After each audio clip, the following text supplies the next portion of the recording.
Hello students, welcome to guidance গুরু চ্যানেলে তোমাদের সকলকে স্বাগত। আশা করি প্রত্যেকে ভালো আছো এবং প্রত্যেকে সুস্থ রয়েছো। এসএসসি জিডির জন্য জিকে ক্লাসের আজ হচ্ছে আমাদের 13 নম্বর ক্লাস। আজকের ক্লাসটা অতি গুরুত্বপূর্ণ তোমাদের জন্য হতে চলেছে, কারণ এই ক্লাসে কিছু স্পেশাল থাকবে তোমাদের জন্য। এখানে টপ 20 কারেন্ট অ্যাফেয়ার্স রেখেছি আমি। আজকের সেশনটাই পুরো হচ্ছে কারেন্ট অ্যাফেয়ার্সের সেশন। এই 20টা কারেন্ট অ্যাফেয়ার্সের মধ্যে হয়তো দেখবে তোমার শিফটে একটা বা দুটো প্রশ্ন তোমরা পেয়ে যেতে পারো। প্রত্যেকটাই বাছাই করা কারেন্ট অ্যাফেয়ার্স আমি রেখেছি, ঠিক আছে? তো অবশ্যই মন দিয়ে লাস্ট পর্যন্ত দেখো, প্রত্যেকটা প্রশ্ন ইম্পর্ট্যান্ট। আর নতুন হয়ে থাকলে চ্যানেল সাবস্ক্রাইব করে নাও। আর যদি তোমরা বিগত 3 বছরের লাস্ট 3 বছরের সমস্ত শিফটের জিকে সম্পূর্ণ বাংলাতে নিতে চাও, সঙ্গে কারেন্ট অ্যাফেয়ার্স, স্ট্যাটিক জিকে অর্থাৎ এসএসসি জিডির জন্য পুরো জিকে স্টাডি মেটেরিয়াল যদি সংগ্রহ করতে চাও, তাহলে আমাদের যে হোয়াটসঅ্যাপ নাম্বার দেখতে পাচ্ছ, এই হোয়াটসঅ্যাপ নাম্বারে মেসেজ করো। তোমাকে 199 টাকা পেমেন্ট করতে হবে। কোথায় কিভাবে পেমেন্ট করবে সব কিছু প্রসেস বলে দেবো, ঠিক আছে? আর তারপর আমাদের একটা টেলিগ্রামে পেড গ্রুপ আছে, সেই পেড গ্রুপে তোমাকে জয়েন করানো হবে। এই যে এটা হচ্ছে টেলিগ্রামে পেড গ্রুপ, এই পেড গ্রুপে তোমাকে জয়েন করানো হবে। তাহলে তুমি পেয়ে যাবে সমস্ত কিছু, আমাদের গ্রুপে আপলোড করা আছে, সেখান থেকে তোমরা সব কিছু পেয়ে যাবে, ঠিক আছে? চলো শুরু করবো আজকের প্রথম প্রশ্নে। তার আগে বলবো যে আমাদের একটা ফ্রিতেও টেলিগ্রাম চ্যানেল রয়েছে, সেখানে যদি জয়েন করতে চাও জয়েন করে যাও, ডেসক্রিপশনে লিঙ্ক আছে। ফ্রি চ্যানেলের নাম হচ্ছে গাইডেন্স গুরু অফিসিয়াল। চলো প্রথম প্রশ্নে চলে যাব। আজকের প্রথম প্রশ্ন দেখো কি আছে। আজকের প্রথম প্রশ্ন আমাদের হচ্ছে, সম্প্রতি নিম্নের কে সর্বকনিষ্ঠ সভাপতি হিসেবে নিযুক্ত হয়েছেন? আইসিসি, এটা হবে সর্বকনিষ্ঠ আইসিসি সভাপতি হিসেবে নিযুক্ত হয়েছেন, ঠিক আছে? আইসিসি এর সর্বকনিষ্ঠ সভাপতি হিসেবে কে নিযুক্ত হয়েছেন? তো প্রত্যেকটা প্রশ্ন বলবো, 5-10 সেকেন্ড সময় থাকবে, তারপর আমি তোমাদের সঠিক উত্তরটা বলে দেবো। নিজেরা আগে চিন্তা ভাবনা করবে যে কি হতে পারে, তারপর আমি বলে দেবো। তো কারেক্ট আনসার কি হবে? কারেক্ট আনসার বলার আগে তোমাদের বলি, আইসিসি অর্থাৎ আইসিসির পুরো নাম হচ্ছে ইন্টারন্যাশনাল ক্রিকেট কাউন্সিল। আইসিসি প্রতিষ্ঠা হয়েছিল কবে? এটাও পরীক্ষায় থাকে। 1909 সালে প্রতিষ্ঠা হয়েছিল, ঠিক আছে? আইসিসির হেডকোয়ার্টার কোথায় অবস্থিত? এটাও পরীক্ষায় থাকে।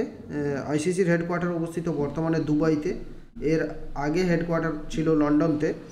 আর আইসিসির মোট দেশের সংখ্যা 108টি দেশ এই আইসিসির সদস্য। আর বর্তমানে আইসিসির, ঠিক আছে, চেয়ারম্যান হচ্ছে জয় শাহ। কে? জয় শাহ, অমিত শাহের পুত্র জয় শাহ বর্তমানে আইসিসি এর চেয়ারম্যান। এছাড়াও জয় শাহ হচ্ছে এশিয়ান ক্রিকেট কাউন্সিলের চেয়ারম্যান, ঠিক আছে? চলো নেক্সট প্রশ্নে চলে যাব আমরা। 2 নম্বর প্রশ্নটা দেখো কি আছে। সম্প্রতি কোন শহরে 6 থেকে 8 ডিসেম্বর অষ্টলক্ষ্মী উৎসব আয়োজিত হলো? মোস্ট ইম্পর্টেন্ট প্রশ্ন, ভেরি ভেরি ইম্পর্টেন্ট প্রত্যেকটাই। অষ্টলক্ষ্মী উৎসবটা সম্প্রতি কোথায় আয়োজিত হয়েছে? কারেক্ট আনসার হবে, দেখো এই যে উৎসব সম্পর্কে প্রশ্ন কিন্তু প্রচুর আসে, আর সেটা যদি হয় কারেন্ট অ্যাফেয়ার্স, তাহলে আসার সম্ভাবনাটা কিন্তু আরও বেড়ে যায়, ঠিক আছে? তো উৎসব, এটার নাম হচ্ছে অষ্টলক্ষ্মী উৎসব। আমাদের রাজধানী, দেশের রাজধানী নিউ দিল্লিতে রিসেন্টলি এই অষ্টলক্ষ্মী উৎসবটা আয়োজিত হয়েছে। নেক্সট আরেকটা উৎসব থেকে আমরা প্রশ্ন রেখেছি, সেটা দেখো, কোথায় এশিয়ার বৃহত্তম খোলা আকাশের নিচে বাণিজ্য মেলার বালি যাত্রা আয়োজিত হলো? এটাকে বলা হয় ট্রেড ফায়ার। এটাকে ধরা হয় যে এশিয়ার লার্জেস্ট ট্রেড ফেয়ার, যার নাম দেওয়া হয়েছে বালি যাত্রা। এটা কোথায় আয়োজিত হলো? এটা প্রত্যেক বছরই আয়োজিত হয় ওড়িশাতে, উড়িষ্যার কটকে প্রত্যেক বছর এটা আয়োজিত হয়। Option C is the correct answer, ঠিক আছে? উড়িষ্যার কটকে। আর উড়িষ্যার ভাষায়, এটা ওড়িয়া ভাষাতে বৈটা বন্দনা বলা হয়। অনেক জায়গাতে তোমরা যদি পাও যে বৈটা বন্দনা কোন জায়গার একটা মেলার নাম, বা এই মেলাটা কোথায় আয়োজিত হয়, তখন বলবে উড়িষ্যাতে, ঠিক? চলো নেক্সট প্রশ্ন দেখো, 4 নম্বর কি আছে। ভারত এবং কোন দেশের মধ্যে সংযুক্ত সৈন্য অভ্যাস গরুর শক্তি 2024 আয়োজিত হলো? ভারত এবং কোন দেশের মধ্যে সংযুক্ত সৈন্য অভ্যাস গরুর শক্তি আয়োজিত হচ্ছে? কারেক্ট আনসার কি হবে? কারেক্ট আনসার হচ্ছে গরুর শক্তি যে সৈন্য অভ্যাস, ভারত এবং ইন্দোনেশিয়ার মধ্যে আয়োজিত হয়েছে। ভারত এবং কার মধ্যে? ইন্দোনেশিয়ার মধ্যে। অনেক সময় ইন্দোনেশিয়ার থেকে যদি প্রশ্ন আসে, তাহলে প্রশ্ন থাকে অনেক সময় যে বলবে ইন্দোনেশিয়ার রাজধানী কি, তখন তোমাকে বলতে হবে ইন্দোনেশিয়ার রাজধানী হচ্ছে জাকার্তা, ঠিক আছে? আর ইন্দোনেশিয়ার প্রেসিডেন্টের নাম কি প্রশ্ন থাকতে পারে, তখন কি হবে? প্রবোবো সুবিয়ান্তো, প্রবব সুবিয়ান্ত নামটা তোমাদের কাছে অতি ইম্পর্টেন্ট হতে চলেছে আগামী পরীক্ষার জন্য, কারণ প্রবব সুবিয়ান্ত ভারতের যে ৭৬তম প্রজাতন্ত্র দিবস ২০২৫ সাল, তো ভারতের স্পেশাল গেস্ট হিসেবে তিনি আসতে চলেছেন ভারতে। ঠিক আছে। আর এই যে ইন্দোনেশিয়ার মুদ্রা অনেক সময় প্রশ্ন থাকে, সেই মুদ্রা হচ্ছে ইন্দোনেশিয়ান রুপিহা। নেক্সট প্রশ্ন দেখব আমরা। সম্প্রতি প্রকাশিত রতন টাটা এ লাইফ বইটি কে লিখেছেন? রিসেন্টলি রতন টাটা ভারতের তথা বিশ্বের বিখ্যাত শিল্পপতি রতন টাটা প্রয়াত হয়েছেন এবং তার আত্মজীবনী, তার জীবনী লেখা আছে একটা বইতে, যে বইটা হচ্ছে রতন টাটা এ লাইফ। ঠিক আছে, এটা রতন টাটা সম্পর্কিত একটা বই। এই বইটি লিখেছেন থমাস ম্যাথিউ। আচ্ছা, প্রশ্ন হচ্ছে যে অনেকেই ভাববে যে এই যে থমাস ম্যাথিউটাকে, তো বলে রাখি থমাস ম্যাথিউ বা ডক্টর থমাস ম্যাথিউ ইনি হচ্ছেন একজন ভারতের রিটায়ার্ড আইএএস অফিসার। তিনি ভারতের বিভিন্ন কর্পোরেট জগতের নিয়ে বই লিখে থাকেন, ভারতের ডিফেন্স সম্পর্কে বই লিখে থাকেন। তিনি একজন ফটোগ্রাফার, তো ডক্টর থমাস ম্যাথিউ। ঠিক আছে। নেক্সট আমরা দেখব ৬ নাম্বার। নিম্নের কে কনিষ্ঠতম শেরপা হিসেবে ১৪টি উচ্চতম পর্বতশৃঙ্গ জয় করলেন? সম্প্রতি ভারতের সবচেয়ে, ভারত নয়, যে কোনো দেশ হতে পারে, এখানে স্পেশালি ভারত বলে দেওয়া নেই, সবচেয়ে কম বয়সী শেরপা হিসেবে ১৪টি উচ্চতম পর্বতশৃঙ্গ জয় করেছে। শেরপা বলতে কি? শেরপা কাকে বলা হয়? পর্বতারোহীকে যারা সঙ্গে করে পর্বতে রাস্তা দেখিয়ে নিয়ে যায় বা পর্বতে উঠতে সাহায্য করে। অর্থাৎ ধরো তুমি এভারেস্টে যাচ্ছ, তো তুমি তো নতুন যাচ্ছ, তুমি কি পারবে ওখানে উঠতে? পারবে না, তাহলে তোমার একজন কিন্তু শেরপা লাগবে ওঠার জন্য, তো তাদেরকে শেরপা বলে। কনিষ্ঠতম শেরপা হিসেবে 14টি উচ্চতম পর্বতশৃঙ্গ জয় করেছেন কে? নিমা এখানে আরেকটা নাম দেখো, কামিরিতা শেরপা তোমাদের পরীক্ষার জন্য একটা গুরুত্বপূর্ণ নাম, কারণ কামিরিতা শেরপা হচ্ছে, প্রশ্ন থাকবে যে মাউন্ট এভারেস্টে এখনো পর্যন্ত সবচেয়ে বেশি বার কে উঠেছে, তখন বলবে কামিরিতা শেরপা 30 বার উঠেছে।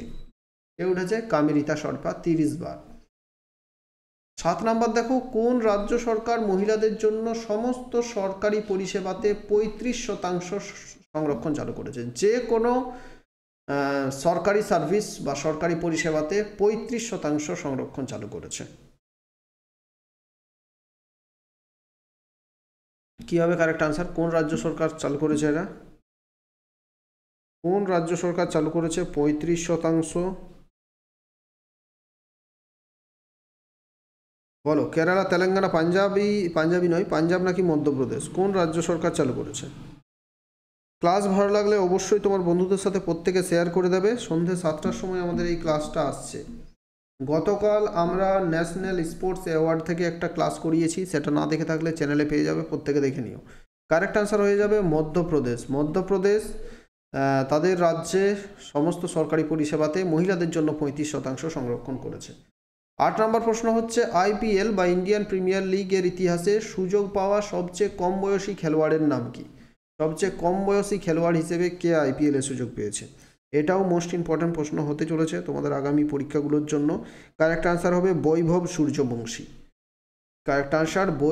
সূর্যবংশী সবচেয়ে কম বয়সী খেলোয়াড়।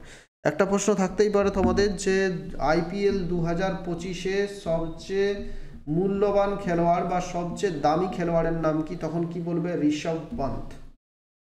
ঋষভ পান্ত সবচেয়ে দামি প্লেয়ার বা সবচেয়ে বেশি টাকাতে বিক্রি হয়েছে। ঋষভ পন্থ 16 না 17 বা 25 কোটি না 26 কোটি কিছু একটা হবে। ঠিক আছে, ঋষভ পান্ত। আর সবচেয়ে কম বয়সী বললে বৈভব সূর্যবংশী। 9 দেখো, বর্তমানে ভারত পৃথিবীর কততম অর্থনীতিযুক্ত দেশ? ভারত পৃথিবীতে কততম ইকোনমিক যুক্ত দেশ? কি হবে কারেক্ট আনসার? ভারত হচ্ছে পৃথিবীর 5ম, 5th ইকোনমিক যুক্ত দেশ। আমেরিকা, চীন, জাপান, রাশিয়ার পরেই হচ্ছে ভারত। তাহলে 5ম ইকোনমি যুক্ত দেশ। তোমরা বুঝতে পারছো, জাপান এইটুকু একটা দেশ, পশ্চিমবঙ্গ রাজ্যটার মতো হবে, সেই দেশটার ইকোনমি ভারত থেকে বেশি নয়, অনেকটাই বেশি। ভারতের জিডিপি থেকে জাপানের জিডিপি অনেকটাই বেশি। ঠিক আছে, তো option D is the correct answer. 10 নম্বরে দেখো, বর্তমানে ভারতের প্রতিরক্ষা সচিবের নাম কি? ভারতের প্রতিরক্ষা সচিবের নাম কি? প্রতিরক্ষা সচিব বা ডিফেন্স সেক্রেটারি, বর্তমানে ভারতের ডিফেন্স সেক্রেটারি কে আছেন বলতে হবে। ভারতের ডিফেন্স সেক্রেটারি কারেক্ট আনসার হবে রাজেশ কুমার সিং, বর্তমানে ভারতের ডিফেন্স সেক্রেটারি রয়েছেন। এখন একটা প্রশ্ন থাকতে পারে যে ভারতের বর্তমান মুখ্য প্রতিরক্ষা, আচ্ছা অজিত ডোভাল, অজিত ডোভালের পোস্টার কি নাম ঠিক মনে পড়ছে না, তো যাই হোক বাদ দিচ্ছি আমি। নেক্সট দেখা 11, ক্লাইমেট চেঞ্জ পারফরমেন্স ইন্ডেক্স 2025-এ ভারতের র্যাঙ্ক কত? ক্লাইমেট চেঞ্জ পারফরমেন্স ইন্ডেক্স 2025-এ ভারতের র্যাঙ্ক কত? দেখো, ক্লাইমেট চেঞ্জ হচ্ছে সেই ক্লাইমেটকে রক্ষা করার জন্য কোন দেশ কিভাবে পারফরমেন্স করছে, সেই ইন্ডেক্সে ভারতের র্যাঙ্ক হচ্ছে 10। ভারতের র্যাঙ্ক কত? 10। এখন প্রশ্ন হচ্ছে যে কোন দেশ প্রথমে আছে? ডেনমার্ক। ডেনমার্ক প্রথমে আছে। ডেনমার্ক, সুইডেন, এই কয়েকটা দেশ আছে, এগুলো আইসল্যান্ড, এগুলো যে কোনো র্যাঙ্কিংয়ে প্রথম দিকে পাবে। ঠিক আছে। 12 নম্বর, কোন রাজ্যের হাইকোর্ট স্তনপানকে জীবনের মৌলিক অধিকার হিসাবে ঘোষণা করেছে? স্তনপানকে জীবনের মৌলিক অধিকার, অর্থাৎ একজন মা তার বাচ্চাকে জন্ম দিয়েছে মানে বাচ্চার এটা মৌলিক অধিকার যে সে স্তনপান করবে। ঠিক আছে, এটা মৌলিক অধিকার তার। এটা বলেছে কেরালা হাইকোর্ট, সম্প্রতি এই রায়টা দিয়েছে যে তাকে করাতেই হবে। অনেক অনেক হচ্ছে কি মানে স্তনপান করাচ্ছে না, তো সেক্ষেত্রে তার এটা বাচ্চার অধিকার, তাকে এটা করাতে হবে। Option C is the correct answer. 13 নম্বর দেখো, কোন রাজ্যের রাতাপানি বন্যপ্রাণী অভয়ারণ্যকে টাইগার রিজার্ভ হিসেবে ঘোষণা করা হয়েছে? একটা অভয়ারণ্য, রাতাপানি টাইগার বন্যপ্রাণী অভয়ারণ্যকে টাইগার রিজার্ভ হিসেবে ঘোষণা করা হয়েছে, এটা কোন রাজ্যের? কারেক্ট আনসার হয়ে যাবে, এটা হচ্ছে, তার আগে কারেক্ট আনসার বলার আগে বলি, বর্তমানে ভারতে টাইগার রিজার্ভের সংখ্যা হচ্ছে 57টি। ভারতের বাঘের সংখ্যা হচ্ছে প্রায় 3660 বা 80টি। এই 3600 পৃথিবীর টোটাল যে ওয়াইল্ড টাইগার, তার মধ্যে ভারতে 75% ভারতেই রয়েছে। ঠিক আছে, এই যে টাইগার রিজার্ভ ভারতে 57টা, এটা হচ্ছে রাতাপানিটা হচ্ছে মধ্যপ্রদেশে। কোথায়? মধ্যপ্রদেশে। 14 নম্বর দেখো, কোথায় প্রথম এশিয়ান বৌদ্ধ শিখর সম্মেলন আয়োজিত হলো? এশিয়ান বৌদ্ধ শিখর সম্মেলন কোথায় আয়োজিত হলো? কি হবে? নিউ দিল্লি। নিউ দিল্লিতে, সরি, এশিয়ান বৌদ্ধ শিখর সম্মেলন, একবার আমাকে উত্তরটা দেখে নিতে হবে, আমার কনফিউজ হলাম। নিউ দিল্লি কারেক্ট আনসার হবে। হ্যাঁ, দিল্লিতে এশিয়ান বৌদ্ধ সম্মেলনটা আয়োজিত হয়েছে। 15 নম্বর প্রশ্নে যাব, কোন দেশের প্রাক্তন রাষ্ট্রপতি মিশেল ব্যাচেলেটকে ইন্দিরা গান্ধী শান্তি পুরস্কার 2024 সালে সম্মানিত করা হয়েছে? মিশেল ব্যাচেলেটকে ইন্দিরা গান্ধী শান্তি পুরস্কার 2024 দ্বারা সম্মানিত করা হয়েছে। তিনি কোন দেশের প্রাক্তন রাষ্ট্রপতি ছিলেন? কারেক্ট আনসার, তিনি হচ্ছেন চিলি। চিলি এর প্রাক্তন রাষ্ট্রপতি, যাকে কিনা এই যে ইন্দিরা গান্ধী শান্তি পুরস্কার 2024 দ্বারা সম্মানিত করা হয়েছে। মোস্ট ইম্পর্ট্যান্ট এটা প্রশ্নটা তোমাদের আগামী দিনের পরীক্ষাগুলোর জন্য হতে চলেছে। তো চিলি থেকে কয়েকটা ব্যাপার বলে দিই। চিলির রাজধানীর নাম হচ্ছে সান্তিয়াগো। চিলির রাজধানীর নাম হচ্ছে সান্তিয়াগো। চিলির ভাষা হচ্ছে স্প্যানিশ ভাষা। চিলির প্রেসিডেন্ট হচ্ছেন গ্যাব্রিয়েল বোরিক। ঠিক আছে, চিলির প্রেসিডেন্ট হচ্ছে গ্যাব্রিয়েল বোরিক। নেক্সট প্রশ্ন দেখব, 16 নম্বর প্রশ্নটা দেখো, নভেম্বর 2024-এ শিগেরু ইশিবা কোন দেশের 103তম প্রধানমন্ত্রী নির্বাচিত হয়েছেন? তো আজকের প্রশ্নগুলো দেখবে 50% প্রশ্ন আছে, সেগুলো কিন্তু ইন্টারন্যাশনাল কারেন্ট অ্যাফেয়ার্স থেকে দেওয়া হয়েছে।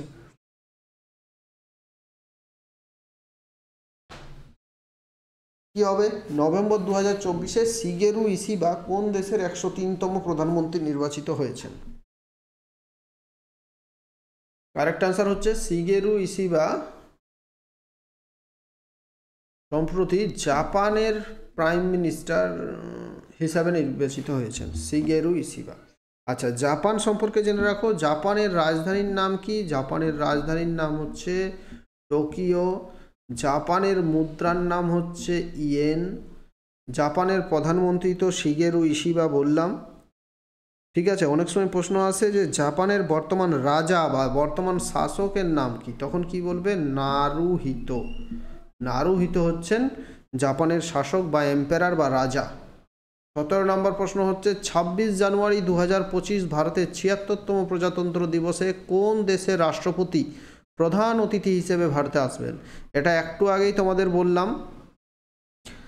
ঠিক আছে, কি হবে কারেক্ট আনসার? ইন্দোনেশিয়া। ইন্দোনেশিয়ার রাষ্ট্রপতি 76তম প্রজাতন্ত্র দিবসে 2025 সালে তিনি ভারতে আসতে চলেছেন।